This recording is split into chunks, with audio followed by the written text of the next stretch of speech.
The whole thrust of public relations in the livestock industry is to dress up what they're doing in bucolic pastoral imagery and create the impression of the cosy, the homespun, the local, to make it look as much like a children's storybook as they possibly can.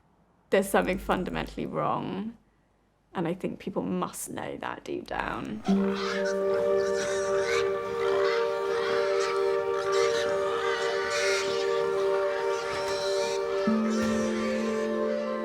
I think that farming at the moment is in some ways scrabbling around, looking for ethical solutions, and the way that they're presenting some of those aren't entirely honest.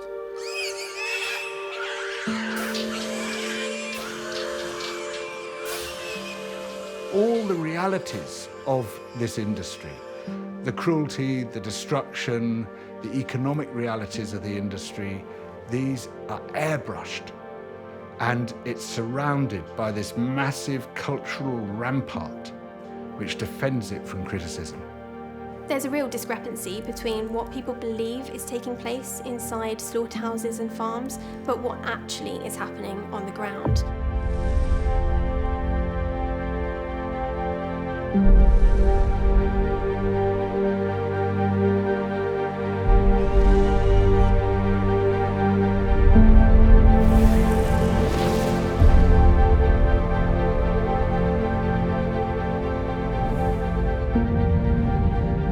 Animals are definitely sentient, and animals definitely have consciousness.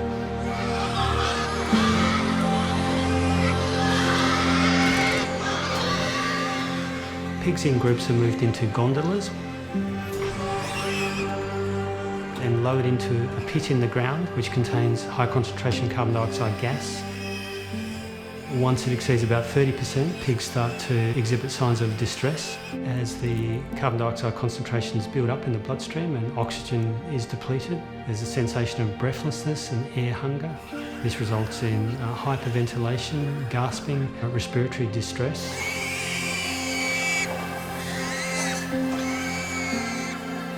And neurologic dysfunction, they collapse and lose consciousness and die.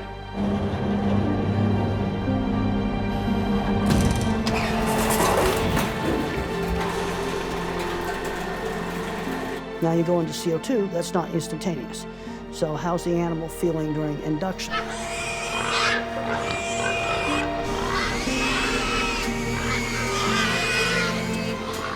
If you think about gassing pigs, for example, that's supposed to be a more humane way of doing it. It is not humane, and I've seen that happen, and it's disgusting. Just limbs being broken, thrashing around trying to get out, you know.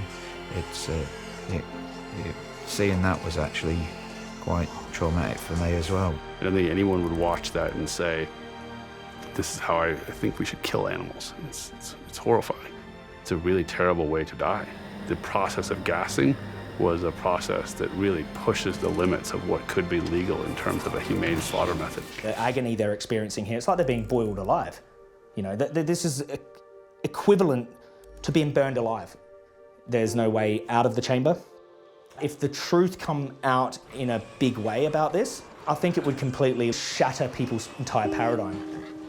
I mean, they've been recorded to have broken legs trying to get out of those gas chambers because the gas is burning their lungs.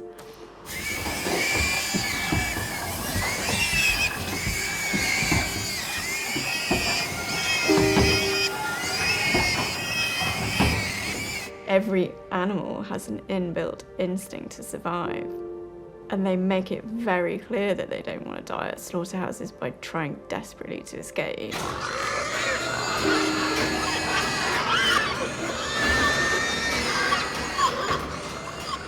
And the whole idea that you can have a cruelty-free animal agriculture is just nonsense. It doesn't stack up. Pork. British pork. We check how it's been farmed, transported, produced and packed. Red Tractor helps you buy responsibly produced food. I've worked with all the major meat companies. Well, you want to prevent them from suffering. You want to prevent animals from suffering. It's that simple. If the degrees of suffering that we in the UK inflict upon pigs, we inflicted upon dogs, all hell would let loose. People don't understand farming, so let's not give them a say. Meanwhile, being like, oh, we need to educate people about food, but the education that they would give them is not reality, because then nobody would buy the product. So we're living in this state of cognitive dissonance, our minds being in two completely different places at the same time. And the only way we can sustain that state is by believing the public relations, is by buying the story that the livestock industry sells to us. The industry is lying. Nobody should buy industry claims like those. Overcoming the industry pressure to maintain something, and the veterinarians who are paid by them to say that this is a humane method of killing is going to be hard. But I think the more people who are exposed to and see this type of thing, I don't have any doubt that they will be pushing against that kind of legal norm that makes it acceptable right now. Chicken, you have to induce it really slowly, where you go down through 5 or 6 stations of gradually raising CO2, and the chicken systems have windows in it where you can watch. RSPCA assured laying hens come from all over the country, and they get gassed in this big CO2 pit, and what we found in the footage was just another horror story. All the RSPCA wanted to do when we released that footage is deny that the animals were feeling anything. They just denied it. They just said, oh, the animals, they're chickens, so chickens kind of react differently, and, they don't, they're actually not conscious when they're making all these sounds and reactions, so, don't worry, we know it looks horrific, but they're not actually feeling anything. And that's just contrary to everything the science shows on CO2. And anyone who reviews that footage can see the hens are completely conscious while they're experiencing that suffering. I don't think that any scientist that's looked at this evidence would buy that. There have been scientific studies of this issue for well over a decade, and they've consistently found that this is an extremely inhumane method. The word humane to me means doing something for somebody's benefit. Slaughter is something that is for our benefit, and therefore can't be humane. There's no way of slaughtering an animal which could really meet the definition of being humane. It's the axe versus the guillotine. One is more efficient than the other. A lot of people will say that they're voiceless, but actually that's not the case. They scream and they plead and they cry, but they're completely silenced by the animal agriculture industry. You can go and buy the best of the best organic free-range bacon, and I can go onto that farm and the pigs will be cannibalising each other, they'll be suffering in, the little piglets will be skinny and on their last breath, they'll be riddled with disease. And this hides the appalling, grotesque reality of what's really going on. Filth and squalor, it's just disgusting.